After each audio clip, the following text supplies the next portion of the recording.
Alberta se extiende más que algunos países, una provincia de montañas, praderas y bosques que debería rebosar de pueblos y gente. Sin embargo, al observar con detenimiento, el mapa se siente extrañamente vacío.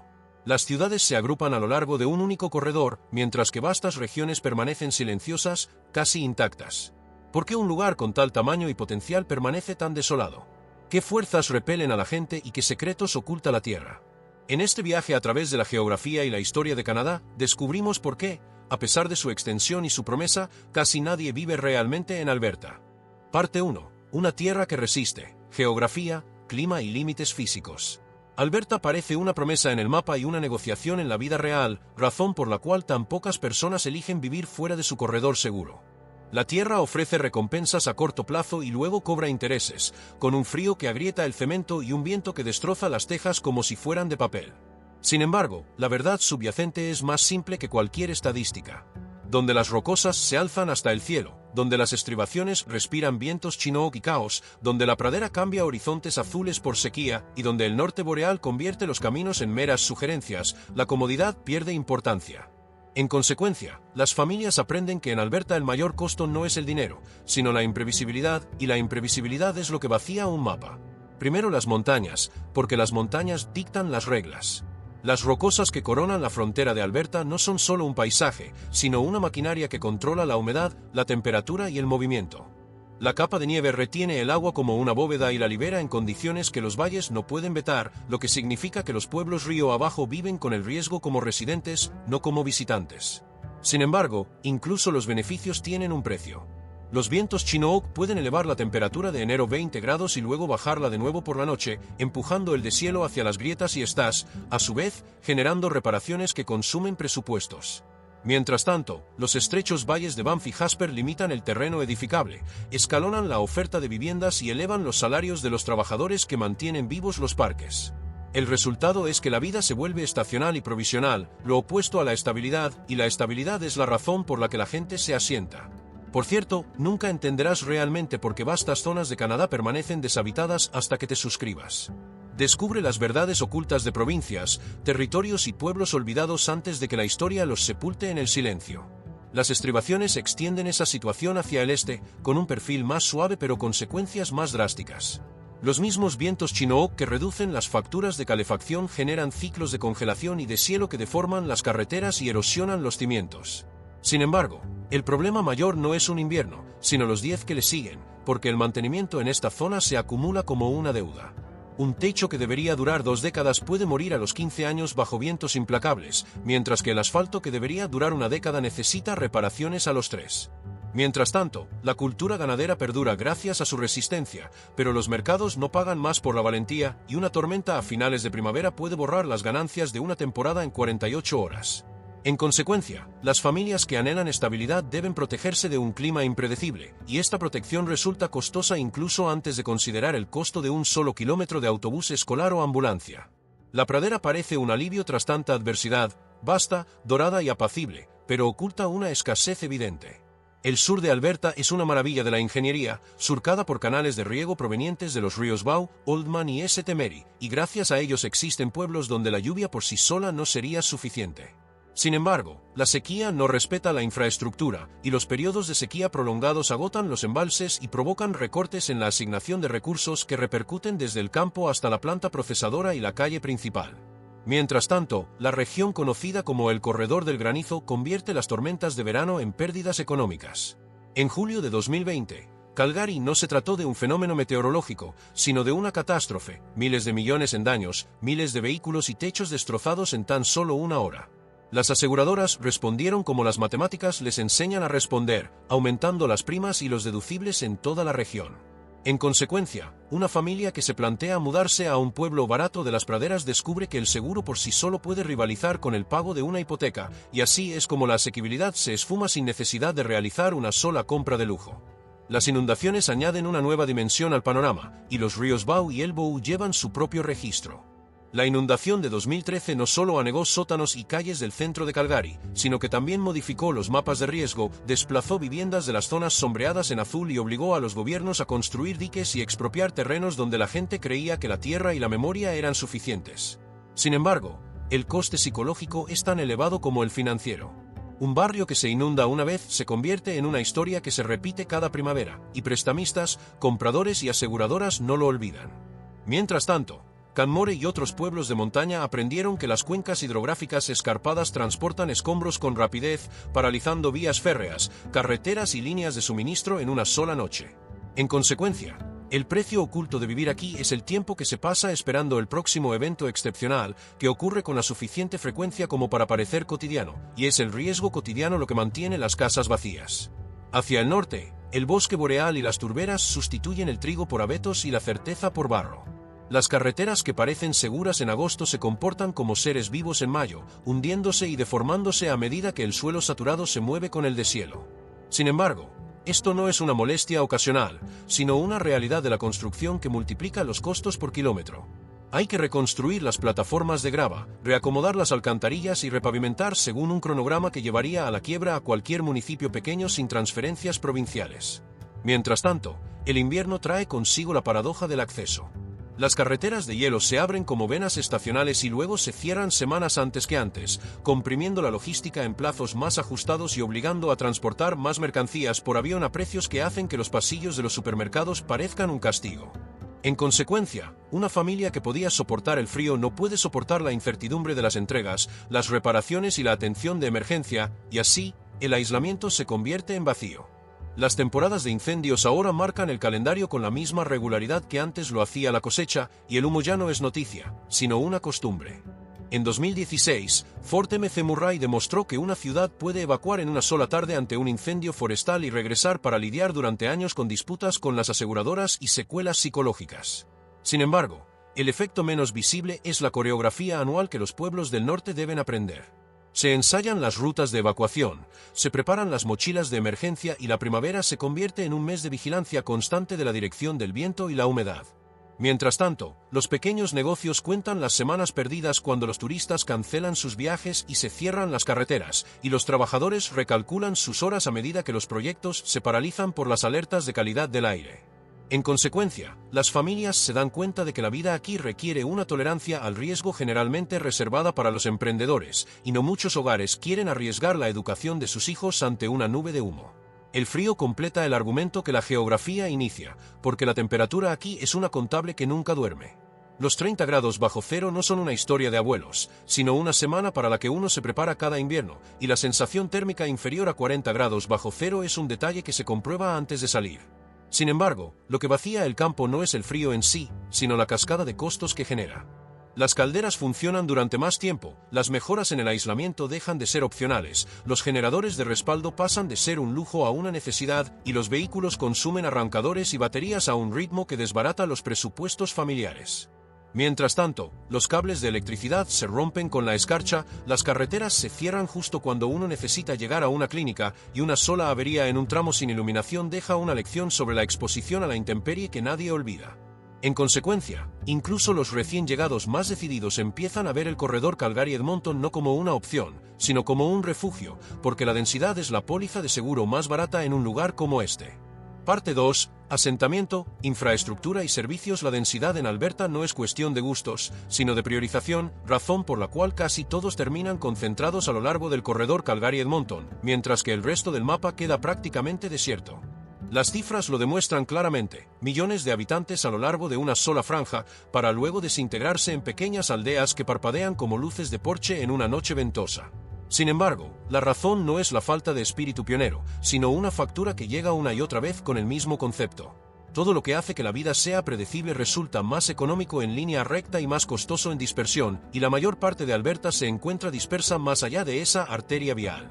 Las carreteras lo explican mejor, pues son promesas escritas en asfalto, y la promesa de Alberta se desvanece en el momento en que uno se desvía del corredor. 1 kilómetro de pavimento sobre turberas o terrenos fracturados por el deshielo no cuesta un poco más, sino muchísimo más, y ese costo debe pagarse una y otra vez a medida que el deshielo y las inundaciones erosionan el pavimento. Mientras tanto, los puentes se convierten en una carga financiera para cualquier condado que se atreva a cruzar un río que el corredor ya atraviesa con fondos provinciales. Sin embargo, los residentes más allá de esos puentes siguen necesitando alimentos, combustible, ambulancias y autobuses escolares, por lo que el trayecto se alarga y el mantenimiento se acumula hasta que la incomodidad se convierte en un problema grave. En consecuencia, las familias sopesan un pinchazo más contra un contrato de alquiler a corto plazo en Airdrie y no miran atrás. Se supone que el transporte aéreo es más rápido que la distancia, pero en el norte de Alberta a menudo se convierte en la forma más cara de reparto de leche jamás inventada. Las pequeñas comunidades planifican las carreteras invernales como si fueran vacaciones, metiendo el diésel, los materiales de construcción y los alimentos a granel de todo un año en unas pocas semanas de hielo, y luego rezan para que el deshielo no se derrita hasta que pase el último camión. Sin embargo, las ventanas climáticas se están reduciendo, y cuando el hielo se rompe antes de tiempo, la única opción es una pista de aterrizaje y una bodega de carga, a un precio por kilogramo que reduce la dieta y exaspera. Mientras tanto, las evacuaciones médicas se convierten en urgencias móviles, lo que salva vidas pero erosiona la confianza, porque nadie con hijos quiere vivir en un lugar donde el clima determina si hay un médico disponible.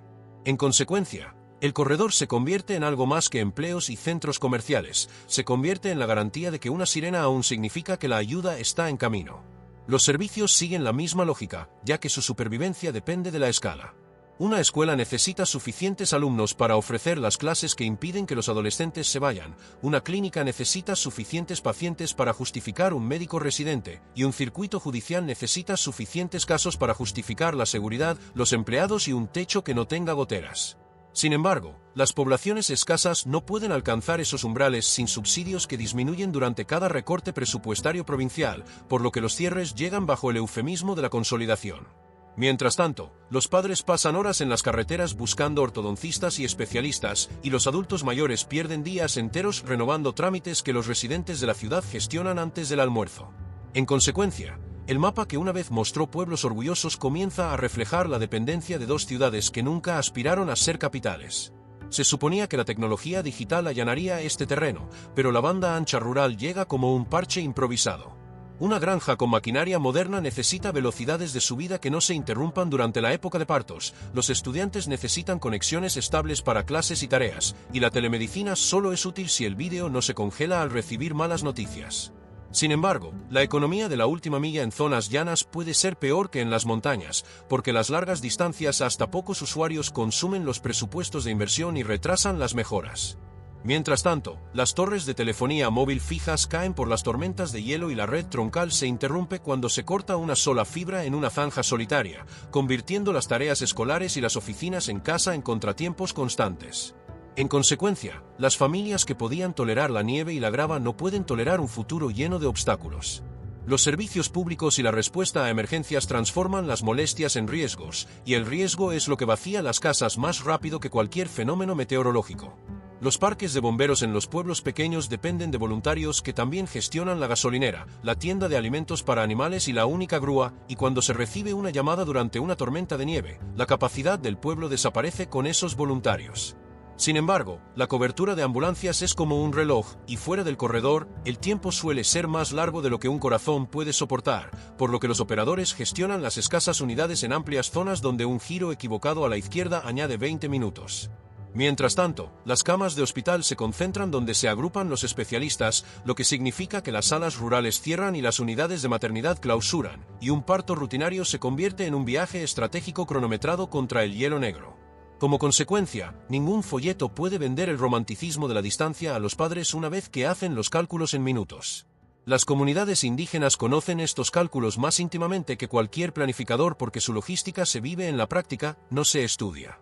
Las carreteras estacionales determinan el precio del pan y el momento de las reparaciones de edificios, las alertas por escasez de agua convierten las cocinas en centros de operaciones, y los patrones de evacuación médica mapean la esperanza de vida con la misma precisión que cualquier censo. Sin embargo, los ciclos de adquisiciones y los contratos de mantenimiento a menudo se rigen por calendarios del sur que no respetan las realidades del norte, por lo que las reparaciones llegan fuera de plazo y los presupuestos se esfuman en horas extras. Mientras tanto, la historia une a las personas a la tierra con lazos más fuertes que la conveniencia, razón por la cual las comunidades persisten con una determinación que aplastaría a la mayoría de los habitantes de las ciudades. En consecuencia, los espacios vacíos en el mapa provincial no están vacíos en absoluto, están llenos de un esfuerzo desigual que paga las consecuencias de la distancia. Los estudios de caso hacen que este patrón sea incómodamente concreto.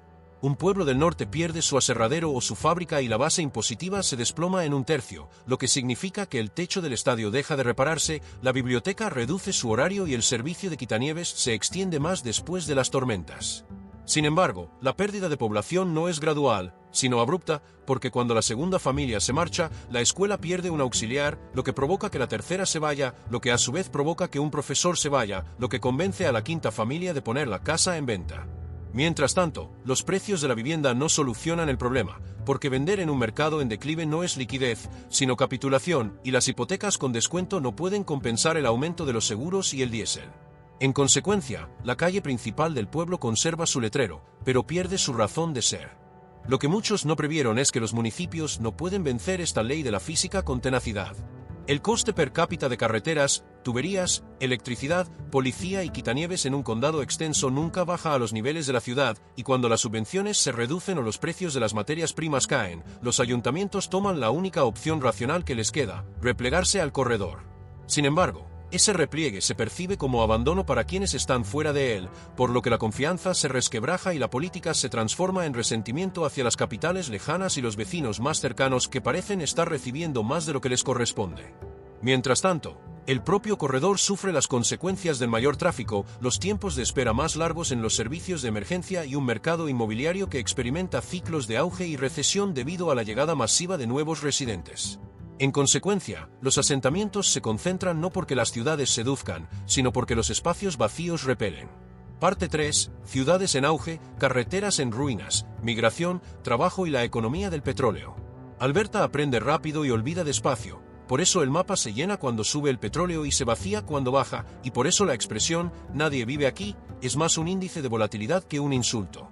La historia de la colonización comenzó con el trigo y el ferrocarril, con ucranianos, escandinavos, alemanes y británicos reclamando parcelas a lo largo de una pradera que parecía infinita hasta que la primera sequía plurianual les enseñó sus límites. Sin embargo, el destino dio un giro inesperado en 1947 en Leduc Negrados I, cuando una broca encontró petróleo crudo ligero y dulce y convirtió una provincia agrícola en una economía extractiva casi de la noche a la mañana, redirigiendo carreras, almacenes y sueños hacia la zona petrolera. Mientras tanto, el corredor se expandió porque las plataformas, las refinerías y las empresas de ingeniería necesitaban pistas de aterrizaje y autopistas, no gravan y turberas. Como consecuencia, el resto del mapa aprendió una lección que nunca se ha podido revertir: la prosperidad aquí llega de forma concentrada y programada, nunca general y permanente. Los auges económicos construyen ciudades más rápido de lo que las políticas pueden planificarlas, y los de Alberta fueron algunos de los más frenéticos del oeste moderno, desde las crisis de precios de la década de 1970 hasta el superciclo de materias primas de la década de 2000, que llenó los cheques de Fort Murray y Calgary como si fueran cápsulas del tiempo de los campos petrolíferos. Sin embargo, un auge no garantiza el arraigo cuando el trabajo enseña a la gente a vivir como animales migratorios, en campamentos más allá de la línea de árboles y hoteles a la vera de la autopista 63, viajando constantemente, depositando dinero en cuentas en Terranova, Ontario o Manila. Mientras tanto, surgieron urbanizaciones donde el optimismo superó la estabilidad y las calles sin salida aprendieron el significado de la desocupación cuando los plazos de los proyectos se retrasaron una temporada o un año. Como consecuencia, la provincia se llenó de residentes presentes pero no arraigados, y el arraigo es lo que convierte un lugar de trabajo en un hogar. Luego llegaron las crisis como auditorías atrasadas, cada una con una firma diferente, todas con el mismo veredicto. A principios de la década de 1980, los titulares de hipotecas sufrieron un duro golpe en una provincia que había apostado por un futuro prometedor. El colapso de 2014, tras la sobreproducción estratégica de la OPEP, disparó las quiebras y paralizó las plataformas petrolíferas en el centro de Alberta. La implosión de precios de abril de 2020, que llevó brevemente al WTI por debajo de cero, demostró a una generación que lo impensable no solo era imaginable, sino también factible. Sin embargo, lo que vacía una zona rural no son solo los despidos, sino la reacción en cadena que les sigue. Primero caen los alquileres, luego los restaurantes pierden la clientela del desayuno, después las escuelas pierden silenciosamente un aula de segundo grado, y finalmente la enfermera con 2 hijos anuncia su casa y se marcha al sur, hacia la zona residencial. Mientras tanto, quienes se quedan aprenden a vivir con 2 cuentas, una para el dinero y otra para la paciencia, y la paciencia se agota cuando el teléfono no suena para el próximo contrato. En consecuencia, incluso las familias más fieles cambian sus direcciones rurales por apartamentos en la zona residencial, porque la proximidad a un trabajo diversificado es la única garantía que les queda. Sin suscribirte, la próxima vez que veas un mapa de Canadá no tendrás ni idea del aislamiento, la supervivencia o el declive que realmente esconde. Suscríbete hoy o sigue vagando por el país en la oscuridad. La agricultura podría haber servido de ancla para los espacios entre las torres de perforación, pero absorbió la misma aritmética climática que la parte 1 expuso, además de la volatilidad global de las materias primas, que no entiende de fotos familiares en la repisa de la chimenea. El trigo y la canola de secano dependen del calor y la época del año, los corrales de engorde, de la asignación de alimento y agua, y los cultivos especiales de regadío, de los niveles de los embalses, que presagian sequía mucho antes de que los jardines de la ciudad se sequen. Sin embargo, las granjas modernas también funcionan como fábricas con poco personal, lo que significa menos trabajadores por municipio y menos razones para que los bancos concedan crédito a una ferretería en una calle principal tranquila. Mientras tanto, las colonias menonitas y uteritas mantienen una notable estabilidad gracias al trabajo compartido, el ahorro y las economías autosuficientes, pero su estabilidad no se traduce en crecimiento demográfico para los pueblos vecinos. En consecuencia, la agricultura proporciona resistencia, no densidad, y la resistencia sin densidad no puede mantener una escuela abierta, una clínica con personal o una pista de hielo durante todo el invierno. El turismo entra entonces en escena como un milagro y un espejismo a la vez. Banff, el lago Louise y Jasper brillan como monedas en una fuente, atrayendo a millones de visitantes y miles de trabajadores temporales que comparten habitación con 2 compañeros y una litera para disfrutar de un poco de vida alpina. Sin embargo, el flujo se reduce drásticamente al salir de los parques, y el dinero destinado a los pases de esquí no se distribuye de forma consistente entre las turberas del norte, ni las tierras áridas del este. Mientras tanto, la vivienda en los pueblos de postal se comporta como un producto de exportación, vendido según la demanda de otros lugares, lo que encarece la vida de los trabajadores que mantienen los alojamientos limpios y las cocinas abiertas. En consecuencia, el turismo ayuda a Alberta a proyectar una imagen de belleza, pero no logra convencer a las familias de establecerse en las amplias y tranquilas zonas rurales de la provincia, donde la belleza no genera ingresos en febrero. La diversificación se ha convertido en un grito de guerra, y sí, las startups florecen en los rascacielos del centro, los centros logísticos se expanden cerca de las carreteras de circunvalación, los parques eólicos se alzan en las crestas de las montañas y los proyectos solares se despliegan a lo largo de la pradera más soleada de Canadá. Sin embargo, el impulso se ve frenado por la historia, ya que los presupuestos municipales y las hipotecas de los hogares aún dependen de regalías, programas de perforación y servicios que fluctúan según el precio del barril. Mientras tanto, las sedes centrales aprendieron a trasladarse, y con cada reubicación a Toronto, Vancouver o Houston, la provincia pierde un anillo concéntrico de nóminas, servicios de catering, contabilidad y copisterías que antes dinamizaban las ciudades secundarias. En consecuencia, el corredor permanece atraído pero con una población reducida, y las zonas rurales se mantienen en una situación precaria, donde la cancelación de una expansión puede transformar el ánimo de un municipio de obstinado a desaparecido. Los patrones migratorios consolidan esta lógica en formas familiares. Los trabajadores de otras provincias llegan por un salario y luego se van cuando los proyectos se paralizan, lo que significa que la migración neta fluctúa drásticamente con el petróleo, justo cuando la vivienda y las escuelas necesitan previsibilidad para mantenerse estables. Sin embargo, los rivales interprovinciales aprovechan cada fluctuación. Columbia Británica ofrece inviernos suaves y salarios costeros, Saskatchewan, terrenos más baratos con un clima similar, y Ontario, una fuente inagotable de graduados con una alta concentración de profesionales que no disminuye los lunes. Mientras tanto, los inmigrantes internacionales, que podrían repoblar la red eléctrica despoblada, hacen el mismo cálculo que cualquier padre: elegir la ciudad que minimice el riesgo y maximice las opciones para sus hijos, lo que los empuja a los rascacielos de Calgary y Edmonton en lugar de a los cruces de caminos de las praderas. En consecuencia, la frase «nadie vive en Alberta» no describe una falta de gente, sino una falta de dispersión, un vacío demográfico que deja letreros de pueblos vigilando las carreteras más tranquilas. Parte 4. Identidad, desigualdad y el costo del riesgo, política, tensión social y futuros climáticos. La historia de Alberta se endurece en términos de identidad cada vez que los precios caen y los servicios se reducen, por lo que el espacio vacío se convierte en algo más que geografía y empieza a sentirse como un veredicto.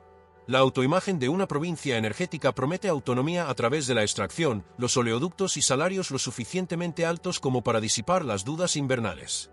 Sin embargo, los presupuestos ligados a las regalías hacen promesas que no pueden sobrevivir a un ciclo de mercado, y cuando los ingresos se desploman, los recortes impactan primero donde la población es escasa y las carreteras son largas. Mientras tanto, las clínicas rurales reducen sus horarios, los distritos escolares consolidan rutas y los pueblos ven cómo la segunda quitanieves se convierte en un recuerdo. En consecuencia, la gente aprende que un eslogan político no puede despejar la nieve. La alienación crece en esos vacíos y busca un símbolo, lo que provoca que el discurso de separación se intensifique durante las crisis, mientras la vida práctica continúa avanzando hacia el corredor. La frustración no es abstracta, es ver cómo los impuestos se van y los servicios regresan según el calendario de otros, y es la sensación de que las políticas diseñadas para las oficinas del centro no se adaptan a un municipio con 80 familias dispersas en 300 kilómetros cuadrados. Sin embargo, las cuentas no cambian, el costo per cápita se dispara donde la densidad disminuye e incluso el discurso más airado no puede cambiar el combustible, los salarios ni el invierno. Mientras tanto, el corredor absorbe a los recién llegados que querían quedarse en el campo pero no pudieron mantener la cordura, reforzando la percepción de que las ciudades se imponen mientras se le pide al campo que espere. En consecuencia, la identidad se convierte en una reacción en lugar de un recurso. El estrés urbano, entonces, genera un efecto espejo, pues la concentración no brinda consuelo cuando miles de personas llegan a la vez con suerte desigual. Calgary y Edmonton se convierten en centros de alta presión donde los alquileres asequibles desaparecen tras un auge, donde las agencias sociales manejan casos que se extienden hasta la noche y donde las muertes por opioides transforman callejones y andenes del tren ligero en espacios de conflicto. Sin embargo, estas crisis no revitalizan las zonas rurales, simplemente demuestran que la densidad sin planificación solo cambia la naturaleza del riesgo. Mientras tanto, la policía, los paramédicos y los albergues se hacen cargo de problemas que antes se distribuían en localidades más pequeñas, y los votantes que se mudaron al corredor buscando previsibilidad descubren que esta también requiere tiempo e impuestos. En consecuencia, el panorama político fluctúa drásticamente y los programas diseñados para estabilizar el presente deben combatir los déficits del pasado y los incendios del futuro. Las comunidades indígenas se encuentran en la encrucijada de la historia y la distancia, lo que significa que enfrentan los costos más altos por las garantías más básicas. Los avisos de hervir el agua convierten las tareas cotidianas en una logística compleja, la escasez de vivienda obliga a las familias a hacinarse en habitaciones superpobladas y las evacuaciones médicas sustituyen servicios prometidos que nunca se adaptaron a los horarios de las carreteras invernales. Sin embargo, estas no son historias secundarias, son fundamentales para cualquier análisis honesto de Alberta, porque los tratados, los traslados forzosos, los internados residenciales y las reclamaciones territoriales sin resolver moldean la migración y las oportunidades con la misma certeza que el derecho de paso de un oleoducto. Mientras tanto, los líderes locales reconstruyen, enseñan el idioma, negocian adquisiciones y capacitan a trabajadores de la salud a un ritmo que agotaría a la mayoría de las ciudades. En consecuencia, la frase, "aquí no vive nadie", se desvanece ante la persistencia, dejando una verdad más dura: a demasiadas personas se les pide que vivan con menos. Los seguros, entonces, convierten el clima en una factura, y las facturas cambian de dirección. Las primas de seguros de colisión y de vivienda en Alberta se encuentran entre las más altas de Canadá porque el granizo, los incendios forestales y las inundaciones han dejado de comportarse como fenómenos atípicos, lo que significa que los deducibles aumentan mientras que las exclusiones proliferan precisamente en las regiones que tenían dificultades para retener a la población. Sin embargo, un mercado de seguros es solo un mensajero, valora el riesgo que crean el clima y la ubicación, y los hogares interpretan ese precio como un veredicto sobre su futuro. Mientras tanto, un techo que necesita ser reemplazado tras 2 tormentas consecutivas compite con una transmisión dañada por olas de frío y una póliza que ya no cubre las inundaciones terrestres, y la lógica empuja a la gente hacia ciudades más grandes con mayores riesgos. En consecuencia, el riesgo se concentra donde se dispersa la población, y la gente se dispersa hacia la línea que promete menos sorpresas. La demografía ejerce entonces una presión silenciosa que resulta decisiva. Los pueblos agrícolas envejecidos pierden voluntarios, equipos de hockey infantil y el personal que mantenía abiertas las bibliotecas y los estadios, mientras que los jóvenes de 20 años se marchan en busca de certificados y títulos que solo tienen sentido cerca de aeropuertos y parques tecnológicos. Sin embargo, la inmigración podría, en teoría, revertir esta tendencia. No obstante, los nuevos canadienses hacen precisamente lo que los datos sugieren: maximizan la seguridad, el acceso a las escuelas y las oportunidades laborales concentrándose en Calgary y Edmonton en lugar de arriesgarse en una aldea donde el cuidado infantil escasea. La conexión a Internet es precaria y el reconocimiento de credenciales es más lento. Mientras tanto, el censo se convierte en una crónica de la contracción fuera del corredor, donde las casas se venden no a familias sino a recuerdos, y los recuerdos no consumen suficiente pan ni gasolina para mantener abiertos los estantes y las gasolineras. En consecuencia, cada década vuelve a plasmar la misma conclusión con mayor contundencia. El cambio climático transforma las excepciones de ayer en la norma de mañana, y estas normas determinan dónde las personas arriesgan sus hipotecas. Temporadas de incendios más largas esparcen humo por 3 provincias, deshielos más tempranos interrumpen la logística de las carreteras de hielo, sequías estivales más profundas reducen las asignaciones de riego y las inundaciones repentinas ponen a prueba los diques construidos para una tormenta que ya parece antigua. Sin embargo, las soluciones estructurales solo pueden adaptarse a objetivos en constante cambio, y los presupuestos de capital no pueden proteger cada alcantarilla, cada tramo, cada revestimiento expuesto a un cielo que ahora experimenta con granizo.